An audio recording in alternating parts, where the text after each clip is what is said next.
On the news, securing lives and properties of Nigerians remain top priority, says House of Representatives at special plenary. These acts have been carried out by violent groups pursuing their own agendas. They do not reflect the policy or practice of the Nigerian state. Sweeping reforms in legal practice in the horizon as President Bola Ahmed Tinubu transmits legal practitioners' bill to National Assembly. Framework strengthening the regulation of the legal profession in Nigeria and providing necessary reforms to enhance professional standards, discipline. Plus, update from the State Houses of Assembly. A warm good evening. This is NTA Parliamentary News, reaching you from the Federal Capital City. I am Abubakar Galadima. President Bola Ahmed Tinubu introducing fundamental reforms to legal practice in Nigeria to ensure practitioners conform with ethics and accountable, as well as enhance access to justice. A proposal to that effect, the Legal Practitioners Act repeal and reenactment bill, has been transmitted to the National Assembly for consideration and passage. President of the Senate, Godswill Akpabio, while reading the executive communication, said the bill has proposals for issuance of license to legal practitioners, introduction of two-year tutelage, and compulsory continuous professional development program. The draft bill introduces a new legal framework strengthening the regulation of the legal profession in Nigeria and providing necessary reforms to enhance professional standards, discipline, mechanisms, and public confidence in legal practice in Nigeria. Meanwhile, the House of Representatives has affirmed that the government of Nigeria will never support or sponsor violence against its own citizens.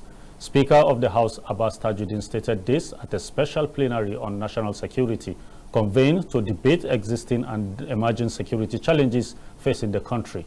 National Assembly correspondent Mitari Ikben reports.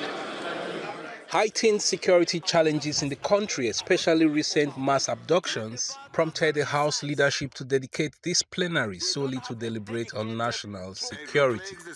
The Speaker sets the tone, attributing a resurgence of violence to internal and external factors, while urging Nigerians not to succumb to the desire of terrorists to instill fear. These acts have been carried out by violent groups pursuing their own agendas. They do not reflect the policy or practice of the Nigerian state. We must resist fear and stand firm against those who rely on cruelty to advance their evil ideologies. From Security Committee presentations to zonal situation reports, lawmakers were frank about the need to take the bull by the horns. As we are approaching 2027, Mr. Speaker, we will all be expected to have a peaceful conduct of our polls. How do you have that if our communities, local communities, are plunged into crisis? We know what is happening to our soldiers on the front line, particularly the story of General Musa Uba. All these bandits originate from some homes, and they are not from heaven. Somebody gave birth to them. There's need for us to look at our family size. They, however, urged Nigerians to close ranks to tackle the multifaceted security threats. Discouraging ransom payments to bandits. I know it's difficult, it's easier to say, but when you pay these ransoms, they use them to acquire more weapons and kidnap more and invade more communities. Many will say banning amnesty negotiation is too rigid.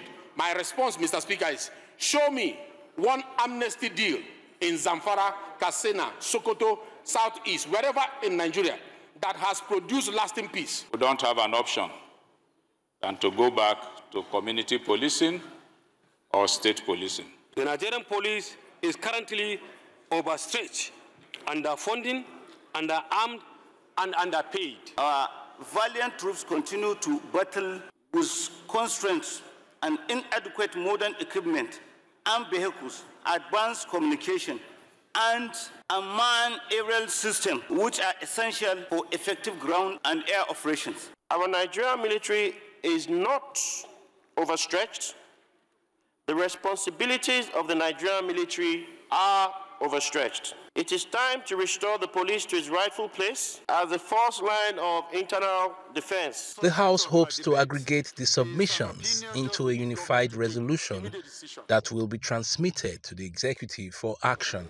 From the National Assembly, Mitaire Ikben, NTA News.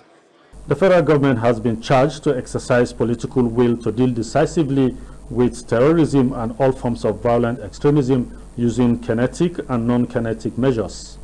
This was among submissions by several lawmakers at the House of Representatives. Continuous 2 days of debate on the security situation in the country. Parliamentarians agreed that security manifests differently across the geopolitical zones of the country, but urged governments to confront terrorism head-on, also ensure true scrutiny of military recruitment. The issue of policing and other security recruitment, like my brother Maki mentioned yesterday, diligence have to be carried. We have had situation. My brother, former chairman defense, and my very good friend Betera, will bear me witness. There were moments in time when, in the process of recruitment, Boko Haram were found in the list. Other criminals, armed robbers, gangs were found in the list of Nigerian army and police. There has to be a thorough way of ensuring that when we are recruiting, those of us that are politicians are should recommend people of good character and integrity. That's the only way we can resolve this problem and solve this problem. Government must live up to its responsibility. Go after terrorists, go after kidnappers, go after any kind of violent criminals. You can't appease your way out of terrorism. The president cannot be everywhere. He cannot be in Sokoto, he cannot be in Zamfara, he cannot be in Ogun State. He cannot even be in Lagos State, his own state. We need our governors to do more. And this is the right time for us as a house to legislate on the right legal framework on our state policing. Niger Republic is too important for us not to have a political solution to our problems with them. And on that note, I will call on the president, or we should have a resolution, to call on the president to immediately appoint ambassadors so that there can be interface between Nigeria and other countries where we have concern and security issues. I want to suggest that we establish a unified, intelligence-driven joint security command, ensuring a real-time coordination between all security agencies. 2, activate a 90-day national security emergency framework with a clear benchmark and deliverables, and hold each commander. The core of the problem we have, it is implementation. At the end of the day, we are going to come up with resolutions. We are not going to implement those resolutions. We'll still take them to the executive arm. So what I'm suggesting, Mr. Speaker, is that the leadership should also interface with the executive to ensure that some of these resolutions, including past ones, are implemented. National Assembly correspondent Mitaire Ikben reports that the House is yet to come up with a resolution on the security issues. The Senate Committee on Health has held public hearing on 5 key health sector reforms bills.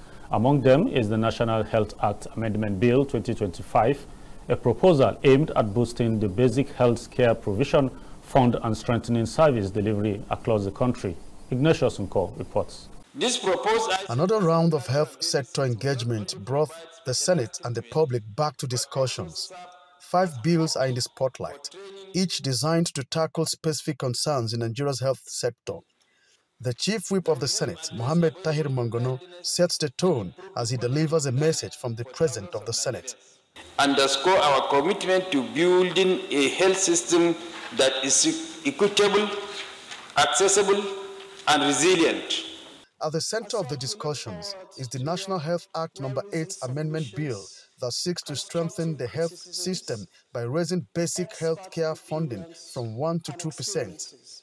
The bill, sponsored by Chairman of the Committee, Ipalibo Harry Banigo, while Senator Sunday Katun is canvassing for the establishment of sickle cell disorder research and therapy centers across the country. This adjustment is essential because the current 1% allocation can no longer sustain primary health care delivery. I want to state that the ministry is totally in support. To establish 7 sickle cell disorder research and therapy centers one in each of the 6 geopolitical zones and one in the Federal Capital Territory, Abuja. I'm very passionate because I'm a sickle cell patient living for 50 years. I am here to passionately, I feel, for this sickle cell research center.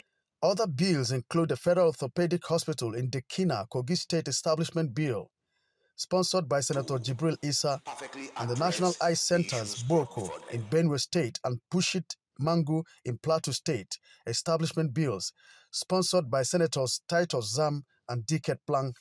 The establishment of orthopedic hospital in Kogi East will serve the whole of Kogi State and serve the neighboring states because of the central position of Kogi State. Nigerians look towards establishing more national eye center in the country.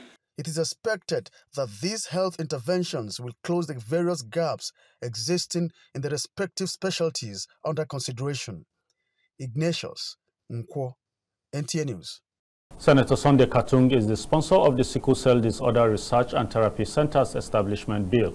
Let's join him for more insights on the bill. Senator, thank you for joining us. Thank you very much for having me. What informed your decision for this bill? Quite honestly, is to bring succor to people who are suffering with sickle cell disorder and other blood-related disorders. It came out of passion and an experience that I had way back in 1992 with a child sufferer of sickle cell disorder. That this prompted me to say, when I have an opportunity, I will make sure I bring this to the attention of the world, and in particular reference to Nigeria, so that we can begin to look into a way of permanently, if possible, eradicating this disorder in our society. I know that the church tried to do something by insisting that if you're getting married, you must do a test to ensure that both of you have no propensity to produce children that have the sickle cell disorder. Recently, too, the Council of Ulamas also came up with the same policy that before you get married, you must do a test to eliminate this disorder. The principal thing is creating awareness, because with awareness, people will not go into this venture, because when you get into crisis, love is not enough to sustain any kind of relationship of this nature. So it's principally passion and to help people who are suffering from this disorder, which is avoidable. Tell us about the proposed location of these centers and their scope of coverage. You see, we have primary health centers in every local government in this country, yet people still complain they want a primary health center in every ward just for spread. For now, we believe that there are existing centers, but with specialized centers that we are proposing in each geopolitical zones, which are likely going to be attached to existing tertiary institutions. They will serve as reference centers for people who are suffering from this blood disorder. And eventually, looking at the demand or the request by stakeholders today, if we think that it is expedient, then the Parliament as a whole can decide to create more centers than already proposed. And we've already begun to see that there actually is a need for more spread in the centers. Establishment of these health centers is one thing, and effective management is another thing. What is the provision for its management structure? Well, working with the Federal Ministry of Health, who are supposed to be the drivers of this process, the federal government is going to have a board that is going to incorporate various stakeholders that will manage these centers to ensure that they provide the needed succor, and they are effective, and they're also affordable, because affordability is another thing that has affected people who are suffering with this disorder from even getting proper treatment. So we want to ensure that the board when eventually established, is such that it is accountable and delivers on its core mandate of ensuring that we reduce or minimize or eliminate the people suffering from this blood disorder. Thank you for your time as we look forward to the next step. Thank you very much for having me. Moving on. Following the collapse of democracy in some African countries and attendant weakening of legislature-related institutions, legislative aides across Africa are strategizing to improve parliamentary practice. Briefing the Senate Press Corps, Chairman of the National Assembly Legislative Aides Forum, Naslav Emeka Nwala, said that they are coming up with initiatives that will improve democratic accountability, digital governance, and institutional performance.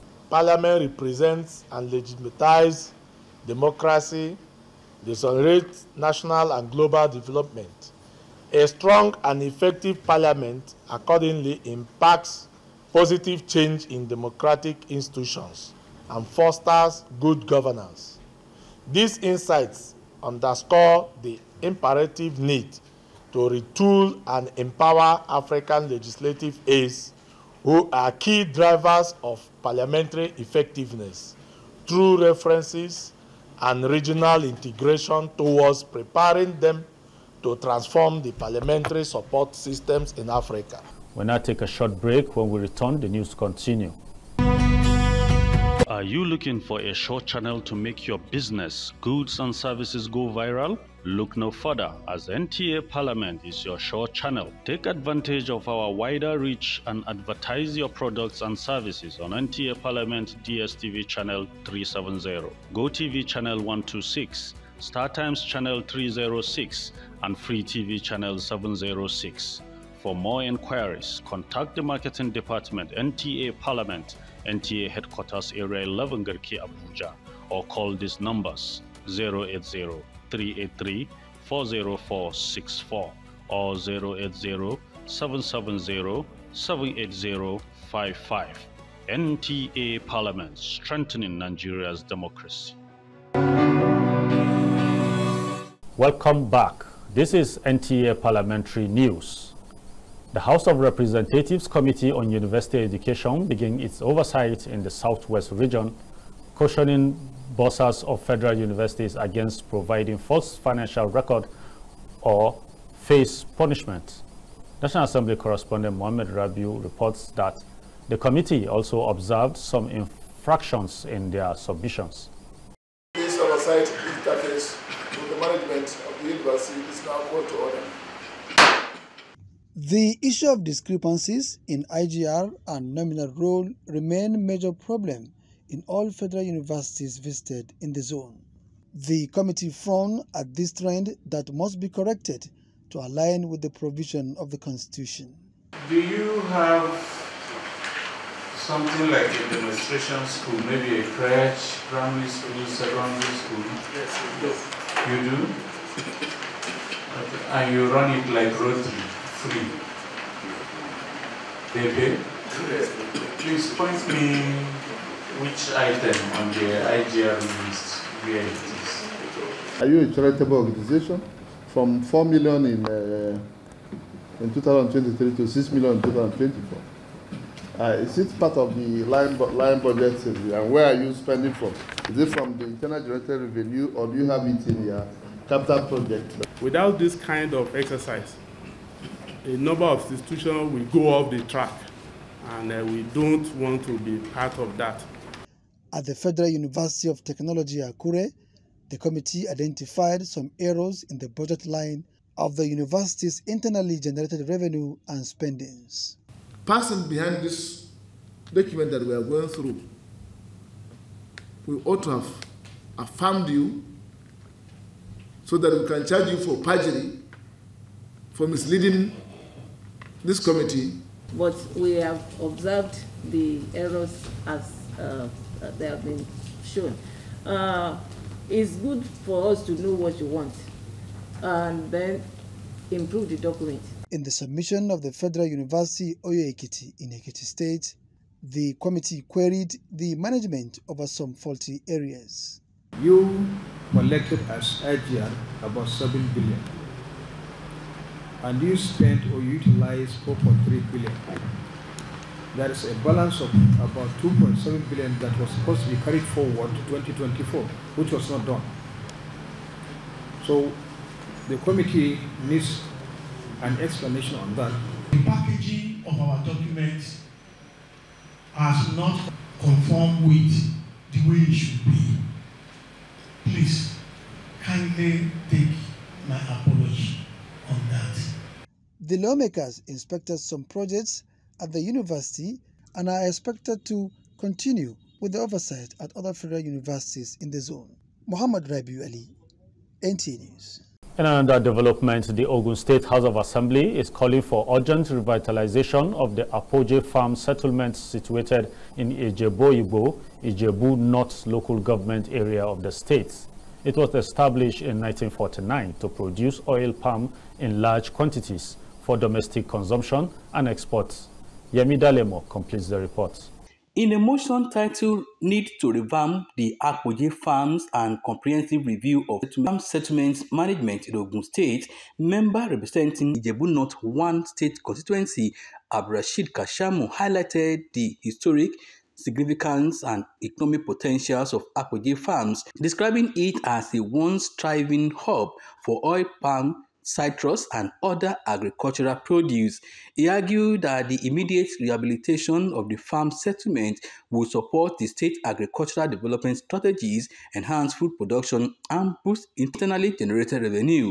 This position was supported by other lawmakers who also called on relevant authorities to prioritize infrastructure upgrades, modern farming systems and strategic partnerships to restore full commercial operations at the farm settlements.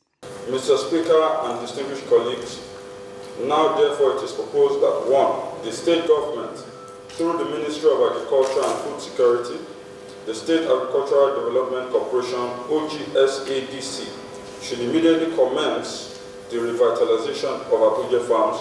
The state government should explore and formalize strategic partnerships with private sector, development agencies and agricultural investors to attract funding, technical expertise and modern agricultural equipment, thus ensuring the transformation of the farm into a public-private partnership. The lawmakers advocate a thorough review and overhaul of all government-owned agricultural estates and facilities across the state to ensure transparency and efficiency. They frowned at continued encroachment by real estate developers converting government-acquired farmlands into residential estates. Government should look into the fertilization of this plantation and expand it in such a way that it will add to the food security. Mr. Speaker, it was the produce from this Abuja farm happened to be one of the produce that enriched the Southwest as a whole. As at that time, that place used to bubble with life when we were in school in Ijebu Agowe in those days. And Mr. Speaker, agriculture is an area where we have comparative advantage. We have already realized that this farm is a good revenue for the state. So I want to charge the Committee on Agriculture and Public Accounts, as I said, to step up the game in this respect and look into other areas as well. While I support that of Abuja farm, I want to draw our attention to other gold mines that are seated all over the state. It is the opinion of this Honorable House that the state government should immediately commence the revitalization of Abuja farm through provision of infrastructure and implementation of supporting policy to restore full-scale operation and ensure its commercial viability. The Assembly directed the State Commissioner for Agriculture, its forestry counterpart, and the General Manager of the Agricultural Development Corporation to appear before it for further deliberations on the matter. In Abuja, Yemi Dalemo, NTA News. In a bid to enact quality law for good governance, the Nasarawa State House of Assembly is strengthening the Institute for Legislative, Democratic and Strategic Policy Studies in the state. A bill sponsored by member representing Akwanga North State constituency, Larry Van Bauer, to this effect has passed second reading on the floor. Adams Abdulkadir completes the reports. One salient issue that brought about the bill to establish the Institute for Legislative, Democratic and Strategic Policy is the lack of understanding of the Institute's role and impact on Nigerian democratic development and policy-making processes. Hence, there is a need to establish a training center for learning legislative matters. The sponsor of the bill, Larry Van Bauer, said, "Bad laws give birth to bad governance. Hence, there is need to establish a training center for leadership training and retraining to be equipped with adequate knowledge and capacity building." Training and retraining of personnel and participants, our councillors, our House of Assembly members. Then we will make good laws that will give rise to good governance. In their various submissions, they speak in favor of the bill, pointing out risks of action and revenue generation as key benefits to the state if eventually passed for assent. Initiating this institution in the state, it will reduce the risk of traveling. If you can recall, at the Sister Assembly, we are going for induction in Plateau State. One of our colleagues was kidnapped. What our former leader is doing, Honorable Adelami Kwara, is part of, if this bill can be passed second reading, people like him and other national state people who are professors in different fields can voluntarily come to this institution to train and retrain our people who are coming in leadership. Other states in the country will send their legislators, both at the local government level, at the state level, for training and retraining in this institution.